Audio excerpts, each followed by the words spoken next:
भारत देश में आज जीडीपी का रिपोर्ट आप सब लोगों ने अभी पिछले एक सप्ताह से सब लोग देख रहे हैं। आप लोग हमारी जीडीपी माइनस में चली गई है। हम 23.9% माइनस जीडीपी हैं, लगभग 24% माइनस में।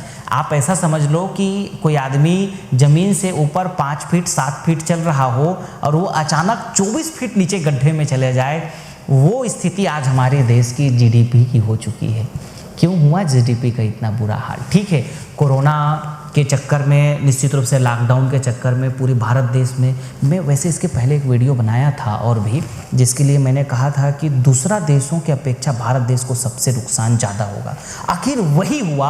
आप अगर देखेंगे तमाम प्रकार के अगर जीडीपी रिपोर्ट्स को देखेंगे, ठीक है, कुछ देशों को नुकसान और भी हुए हैं, लेकिन उनके नुकसान में उनको कोई फर्क नहीं पड़ने वाला है। देखिए, अमेरिका 21 ट्रिलियन की इकोनॉमी है, हमारी 3 ट्रिलियन की इकोनॉमी नहीं है, और उनको अगर 9% का जो है आज जीडीपी में अगर उनके गिरावट हुआ है, -9% की उनके जीडीपी गिरावट है, हम 23% की जीडीपी गिरावट है। अगर उनको, अमेरिका जैसे देश को, उनके पास में सारा पैसा है, 21 ट्रिलियन की इकोनॉमी है, 20 ट्रिलियन के पार इकोनॉमी है।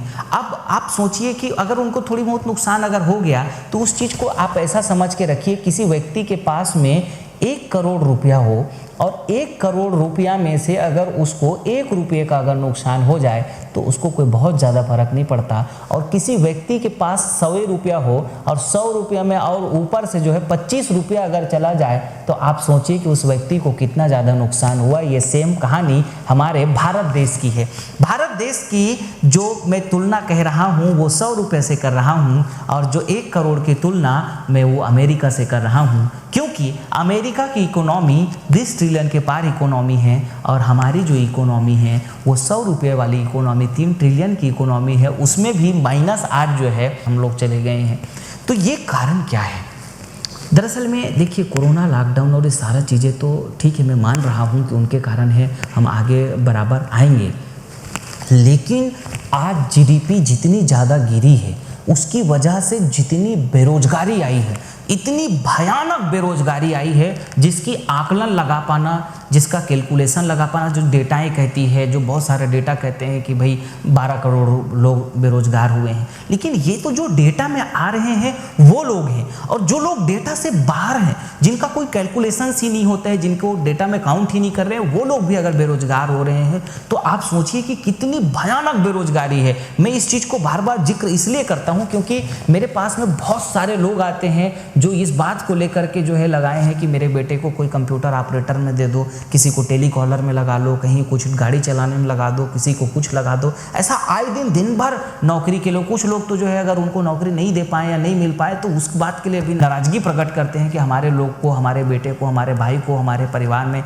को उसको रोजगार नहीं दिए, उसको नौकरी नहीं दिए। इस तरीके के आज हालात हैं। मतलब आप अगर देखेंगे, घर में अगर 4 लोग हैं तो केवल 1 लोगों के पास में काम है, और बाकी चलिए अगर एक माता जी है जो घर का काम देखते हैं तो बाकी 2 लोग बेरोजगार हैं। तो अब आप सोचिए कि कितने घर हैं और कितनी बेरोजगारी है। इस स्तर तक का बेरोजगारी आज पहुंच चुका है। हमारी जो सबसे बड़ी प्रॉब्लम ये है कि हमारी भारत देश की जनसंख्या बहुत ज़्यादा है, और जितनी जनसंख्या है उसके हिसाब से हमारा जमीन नहीं है। आज अमेरिका की जनसंख्या केवल 32 करोड़ है और हमारे से कई गुना ज़्यादा उनका क्षेत्रफल है। हमारी जनसंख्या ज़्यादा है, हमारा क्षेत्रफल बहुत कम है। चाइना की जनसंख्या हमारी जनसंख्या के बराबर है, लेकिन उनका क्षेत्रफल बहुत ज़्यादा है। और चाइना के चालाक लोगों को तो आप देखिए, हम लोग कितने, मैं समझ में नहीं पाता हूँ कि भारत देश में इतने बुद्धिमान होने के बावजूद, भारत देश में इतने समझदार होने के बावजूद इतना पीछे कैसे? मतलब ये बहुत आश्चर्यजनक लगता है। भारत देश, कभी कभी हम लोगों को ये समझ में आता है कि यार इतने युवा बुद्धिमान भारत देश में, आज 60% युवा होने के बावजूद भी हम लोग कैसे चाइना को पार नहीं कर पाए। पूरे आज चाइना को आप देखो तो पूरा प्रोडक्शन का हब है आज भारत देश का। मतलब आप ऐसा समझ लीजिए, ज़्यादा प्रतिशत पूरे सारा चीज़ें चाइना से इंपोर्ट होकर के आ रही है। आज चाइना की इकोनॉमी ग्रो कर रही है, 3% की इकोनॉमी जो है वो ग्रो कर रहे हैं, 3% से ग्रो कर रहे हैं, और हम माइनस में हैं। प्लस में होने की बात छोड़ो, हम अगर 4-5% की अगर बात हो रहे होते तो गलत है। हम 24% माइनस की इकोनॉमी, नीचे हमारे जीडीपी आज गिर गई है। इतनी खतरनाक कंडीशन में पहुंच गई, और जितनी ज़्यादा जीडीपी गिरेगी, जितनी जीडीपी पे नुकसान होगा, उतनी ही ज़्यादा बेरोजगारी बढ़ती जाएगी। तो आखिर हमारे पास में बेरोजगारी को दूर करने के लिए, जीडीपी को बढ़ाने के लिए ऑप्शन क्या है? देखिए, मार्केट में जब डिमांड आएगी और सप्लाई बढ़ेगा, खपत बढ़ेगी, तो निश्चित रूप से जीडीपी बढ़ेगी। अब जब लोगों का कारोबार ही नहीं है, आज कितनी इंडस्ट्री बर्बाद हो रही है, बहुत सारे फैक्ट्रियां बर्बाद हो रही है, बहुत सारे रिटेल सेक्टर बर्बाद आज हो रहे हैं, और पूरी भारत देश में एक अलग तरीके की मोनोपाली क्रिएट हो रही है। जिस तरीके के जियो का मोनोपाली आज पूरा आ रहा है रिटेल सेक्टर में, मुझे ऐसा लग रहा है आने वाला 4-5 साल में बेरोजगारी का जो स्तर इतनी भयानक आने वाली है, जिस चीज़ का परिकल्पना आज आम लोग नहीं कर पा रहे हैं, बहुत उसको लोग समझने की कोशिश नहीं कर रहे हैं। जिस तरीके से आज जियो रिटेल सेक्टर में पूरी मोनोपाली में, इसकी एक अलग पूरी वीडियो बना करके आप लोगों को बताऊंगा कि किस तरीके से जियो अपना पूरा 100% रिटेल मार्केट को कैप्चर करने की पूरी मोनोपाली लेकर आ रहे हैं। जैसे जियो ने पूरी तरह से टेलीकॉम इंडस्ट्री पे खलबली मचाया और पूरी सारी कंपनी को जो है बंद करवा दिया, सारी कंपनी बंद हो गई। इससे क्या हुआ कि कितने आज बेरोजगार हो गए। आइडिया में कितने लोग काम करते थे, आज केवल एक रायपुर में बात करूं, रायपुर में 600 कस्टमर केयर काम करते थे, वो 600 कस्टमर केयर आज बेरोजगार हो गए। उसमें से बहुत सारे लोग भला, हालांकि हम अभी अपने साथ में उनको ले लिए हैं, वो लोग हमारे साथ में काम करने लगे हैं। तो इस स्तर की जो है आज बेरोजगारी बढ़ती जा रही है, और इस बेरोजगारी का सबसे बड़ा कारण क्या है कि हमारा जो देश का पैसा है ये लगातार बाहर जा रहा है। इस बात को हम लोग कतई समझने की कोशिश ही नहीं कर रहे हैं कि हम, देखिए, जीडीपी कब बढ़ेगी, हमारे देश की इकोनॉमी कैसे बढ़ेगी। भाई, अगर आज हमारे पास 100 रुपया है, अगर 100 रुपया में भी अगर हमारा पैसा और बाहर चला जाए तो हमारी पैसा घट रहा है ना, और पैसा अगर घट रहा है तो हमारी इकोनॉमी घट रही है। और अब हमारे पास 100 रुपया है और हमारे देश में पैसा बाहर से अगर आता है तो जाकर के हमारी पैसा बढ़ेगा। अब हमारा पैसा बढ़ेगा कैसे? जब हमारे यहाँ का एक्सपोर्ट बढ़ेगा। अभी तो यहाँ बहुत बड़ी मात्रा में इंपोर्ट हो रही है। अच्छा, एक इंपोर्ट हो रही है और एक्सपोर्ट हो रही है, तो एक्सपोर्ट बहुत कम हो रहा है, इंपोर्ट बहुत ज़्यादा हो रहा है। तो एक्सपोर्ट इंपोर्ट का जो हमारा घाटा है वो लाखों करोड़ रुपए का घाटा है। उसके कारण से भी हमारी इकोनॉमी में फर्क पड़ रही है, एक बात। और दूसरी बात, जो लोगों को कोई चर्चा में नहीं आ रही और इसके ऊपर कोई मुद्दा नहीं उठाना चाह रहा है, और इस मुद्दा से जो लोग बचना चाहते हैं, पता नहीं क्यों बचना चाह रहे हैं। आज एमेजोन जैसा कंपनियां, फेसबुक जैसा कंपनियां, वॉलमार्ट जैसा कंपनी, कोका कोला जैसे, पेप्सोडेंट जैसे, पेप्सी जैसे, जितनी ये तमाम प्रकार के कंपनी हैं, कितनी कंपनियां हैं, 5000 मल्टीनेशनल कंपनियां हैं। ये कंपनियां यहाँ आके व्यापार करती हैं, और व्यापार इसलिए करती हैं, व्यापार करके मुनाफा अपने देश में ले जा रहे हैं। और हम भारत देश के जो लोग हैं, हमारी जो स्वदेशी कंपनियां हैं, स्वदेशी कंपनियों का हम निंदा करने में लगे रहते हैं, उसको गाली बकने में लगे रहते हैं। उसको लगता है कि अगर जैसे पतंजलि काम कर रही है,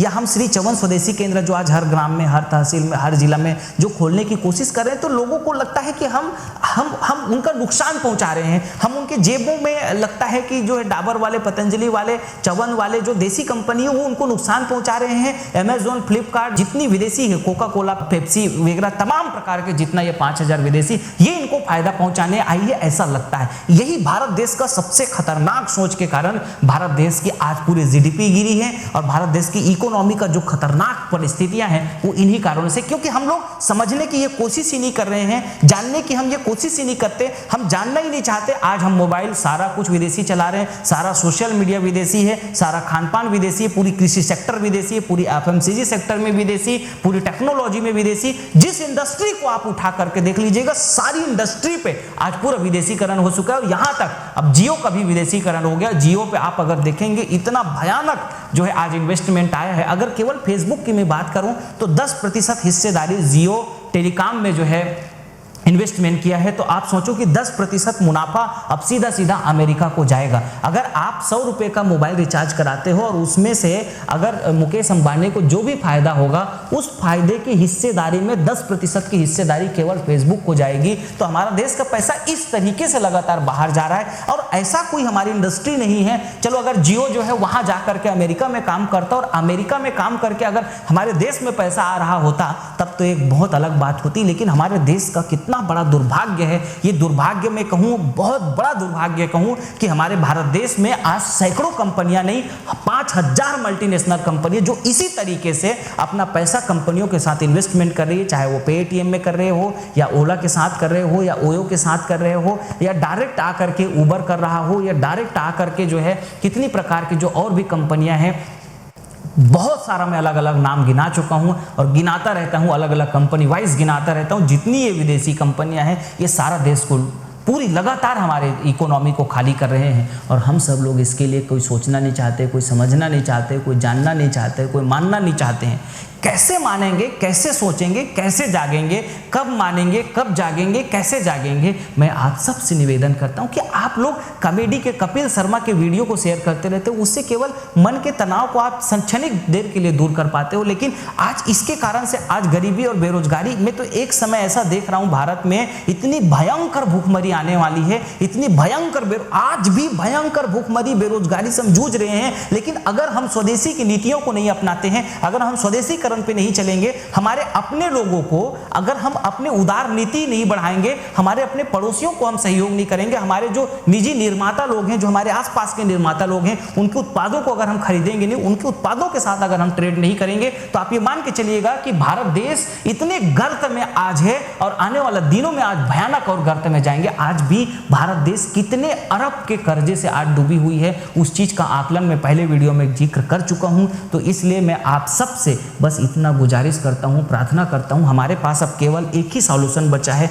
एक ही हल बचा है कि स्वदेशीकरण करें, जितना ज़्यादा से ज़्यादा हो सके हम आत्मनिर्भर बने। स्वदेशीकरण का मेरा मतलब ये था कि सीधा सीधा हम जितना विदेशीकरण है, जितना विदेशी प्रोडक्ट है, उसका जितना ज़्यादा हम हो सके बाइकाट करें और जितना ज़्यादा स्वदेशी को हम बढ़ावा दे सकें। अगर चवन स्वदेशी केंद्र हो, पतंजलि स्वदेशी केंद्र हो, या जो लोग भी स्वदेशी पे काम कर रहे हैं, उनकी खुल के प्रशंसा करें, उनके साथ खुल करके काम करें, उनके खुल के तारीफें करें, उनका खुल करके प्रोडक्ट का इस्तेमाल अगर हम करते हैं, तो स्वदेशी चीजों को जितनी ज्यादा बढ़ावा मिलेगी, भारत उतनी ज्यादा सक्षम होंगे। आज गरीबी की इतनी गर्त पे है भारत, जिसकी परिकल्पना करना, जिसका आंकड़ा लगाना बहुत ही कठिन काम है। तो मैं आप सबको ये आग्रह करता हूं, आप सबसे गुजारिश करता हूं कि आप अपनी जिम्मेदारी जरूर एहसास कीजिए, बाय कंज्यूमर होने के नाते, बाय आप कस्टमर होने के नाते, कि आप अपने जीवन जरूरत की जो उत्पाद इस्तेमाल करें, उसमें ज्यादा से ज्यादा स्वदेशी चीजों को आप शामिल करें, जिससे भारत में समृद्धि आए, जिससे भारत का समृद्ध अभियान आगे बढ़े। हम सभी लोग मिल करके भारत को समृद्ध बनाने का प्रयास करें, हम अपनी जिम्मेदारी को दें,